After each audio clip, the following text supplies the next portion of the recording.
नमस्कार मंडळी, आज आपण ऐकणार आहोत सोमवती अमावस्येची कहाणी.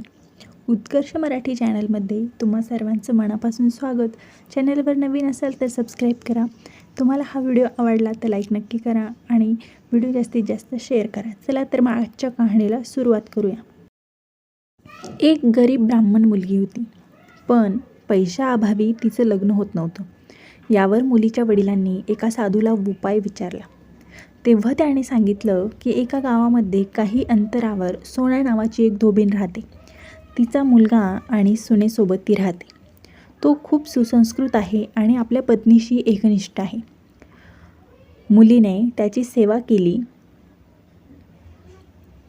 आणि धोबिणीने तिच्या लग्नातील कुंकू भरले तर मुलीच्या आयुष्यातील सर्व दोष दूर होतील. ब्राह्मणाने ही गोष्ट आपल्या पत्नीला सांगितली. यानंतर मुलीने धोबिणीची रोजची सेवा सुरू केली. मग एके दिवशी धोबीने सुनेला सांगितले की तू सकाळची सगळी कामं करतेस, कळतही नाही. तेव्हा सून म्हणते की आई, मला वाटलं तू सकाळी उठल्यावर सगळी कामं कर. हे ऐकून धोबीने नजर ठेवली आणि पाहिले की मुलगी येते आणि सर्व काम करून निघून जाते.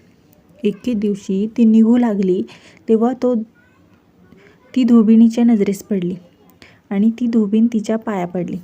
कोण आहेस असे विचारू लागली आणि अशी का लपून माझ्या घरची चक्रा मारतेस. मग त्या मुलीकडून तिला सर्व माहिती समजली आणि तिने त्या साधूबद्दलही सर्व काही सांगितले. त्यानंतर सोना धोबींने मुलीच्या सिंदुराची मागणी लागू करताच तिच्या पतीचे निधन झाले. तिने त्याला याबद्दल सांगायला सुरुवात केली तेव्हा तिला पिंपळाचे झाड दिसले. तेव्हाच ती घरातून निघून गेली होती.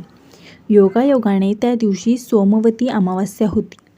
तेथे एका ब्राह्मणाच्या घरी मिळणाऱ्या ताटाच्या ऐवजी त्यांनी भवरीला 108 वेळा विटांची तुकडे देऊन पिंपळाच्या झाडाची 108 वेळा प्रदक्षिणा केली आणि त्यानंतर पाणी घेतले.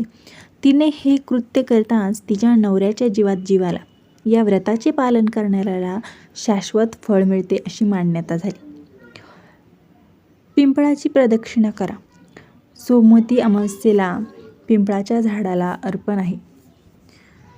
या दिवशी पिंपळाला फेरे मारल्याने आयुष्यात सुख आणि सौभाग्य वाढते. तर अशी होती ही सोमवती अमावस्येची कहाणी तुम्हाला कशी वाटली कमेंटद्वारे नक्की सांगा. आवडली असेल तर एक लाईक नक्की करा.